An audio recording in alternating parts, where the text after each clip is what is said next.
旅に出たら雨で大変だったけど取れたよの巻。雨のせいか雪代のせいか川も増水してますね。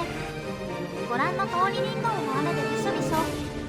皆さんこんにちは、ダーラハンターです。ゴールデンウィーク前になりますが、山菜採り調査にまた行ってきました。ここは川の源流のまさに始まりの地です。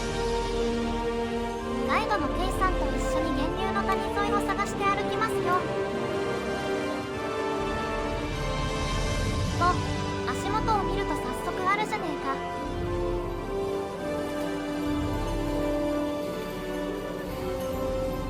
スマホカメラでは映りませんが、上の方にもポツポツとありそうです。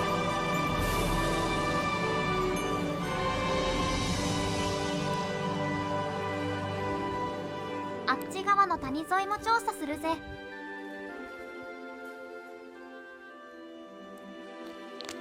一つ目の谷。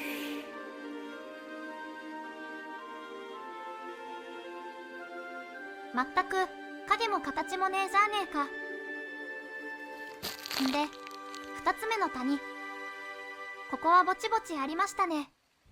ただ崖の上しかなく、足滑らしたら5メートルぐらいから滑り落ちします。このガキ。この足元の取りたいのですが手が届きません。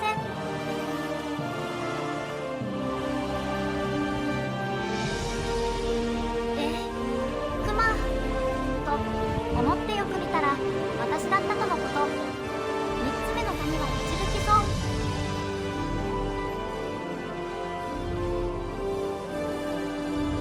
ちょこちょこギョウジャニンニク生えていますが、崖登って取りに行くほどは生えていません。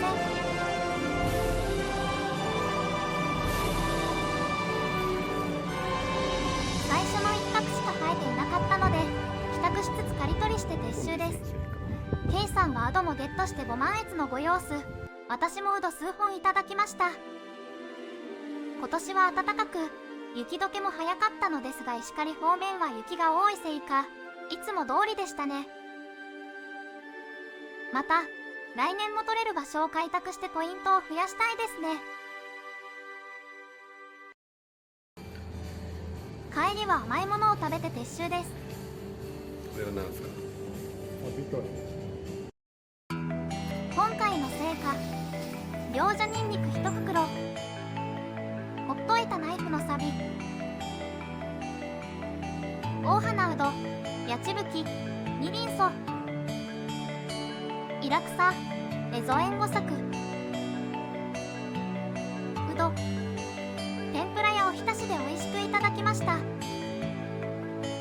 ゴールデンウィークは海側方面にお出かけして黒曜石取ってきました。川原を30分ほど探すと割とすぐ見つかりました。この辺り特有の白い線が入った黒曜石です。